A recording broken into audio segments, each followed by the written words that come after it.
चार अतिरेकी अद्याप कसे सापडू शकत नाही?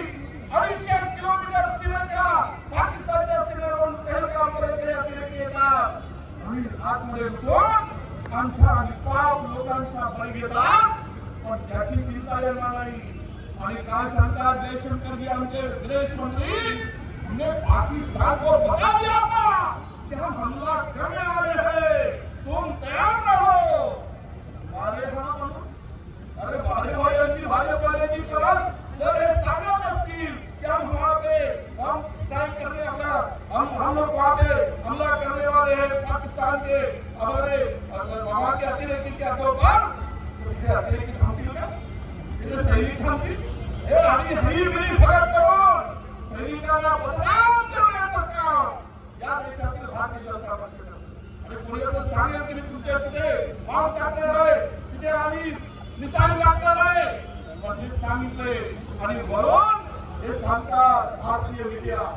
त्यांनी तर पहिले भारताच्या काही मीडियानी मोदी मीडियानी यावर जिंकला, आज इस्लामाबाद जिंकला, यहाँ तक घुसे असं सांगून लोकांना मोठं बनवलं। अरे भारतीय सैनिकांची आम्हाला 65 युद्ध असेल, 65 युद्ध असेल, 71 युद्ध असेल आणि झालेलं 99 मध्ये जे कारगिलचं युद्ध असेल, भारतीयांच्या सैन्याच्या संदर्भात त्यांच्या शौर्याची आणि त्यांच्या पराक्रमाची भारताला ओळख आहे। भारताला आपल्या देशाला जगाला सांगण्याची गरज नाही।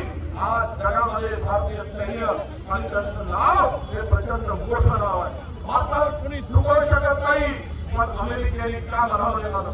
शेवटचं एक सांगतो, 1971 मध्ये सिमला करार झाला भारत काश्मीरसाठी, आणि त्यावेळेस समझोता झाला पाकिस्तान आणि भारताच्या निरालींच्यामुळे की यापुढे परकीय कुठाही देश भारत पाकिस्तानच्या काश्मीर प्रश्नाला धरून बोलणार नाही आणि मध्यस्थी करू शकत नाही। आणि तशाही परिस्थितीमध्ये जर अमेरिका या संदर्भात पाक वाटतं काश्मीर असेल, काश्मीरचा मुद्दा असेल, अमेरिका तोंड घालतो आहे आणि आमचे हे तोंड विना तोंडाचे पट्टी लावून हे सगळं सहन करत आहे। हा देश अशा पद्धतीनं चालेल? जागा अरे जिथे भ्रष्ट विचारांची मोड नाही, जिथे सैनिकांच्या सन्मानार्थ या लोक अपमानजनक बोलतात, तो विजय शाहू नावाचा नालायक मंत्री, हरामखोर मंत्री, त्यावेळेस आमच्या कुणाशी ज्यांनी या देशाच्या परिपूर्ण युद्धाच्या संदर्भात समालोचना करत होत्या, त्यांची खानदान 4 क्रिया सीमेवर लढताना आपण सगळ्यांनी पाहिलं आहे। या संदर्भात अपमानाजनक टिप्पणी करतात आणि अशा नालायक लोकांना सुद्धा भारतीय जनता पक्ष बाहेर काढू शकत नाही, त्यांना हाकलून देऊ शकत नाही।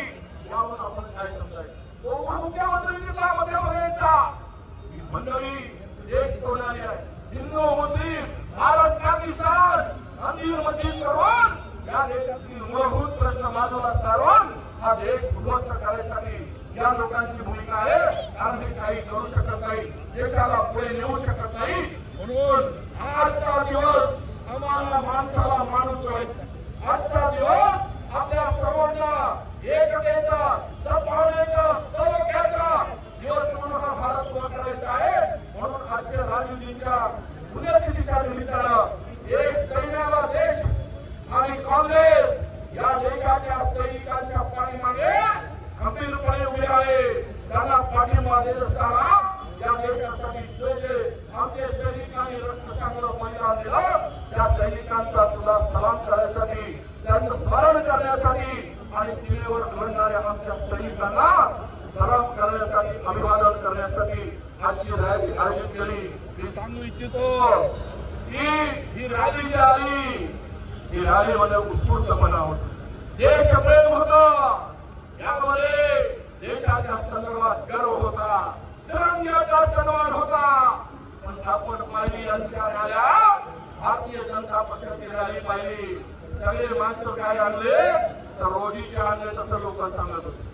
आता आणले की नाही माहित नाही, अर्धे लोक रस्त्यातून गेले, पाऊस पाणी तमाम बाळगता, काँग्रेसचा शूरवीर हा आमचा कार्यकर्ता, काँग्रेसच्या विचाराचा कार्यकर्ता हा कशाची जमा करणार नाही, सैनिक आणि देशासाठी त्या ठिकाणी उभा राहील हे दर्शवण्याचं काम आपण सर्व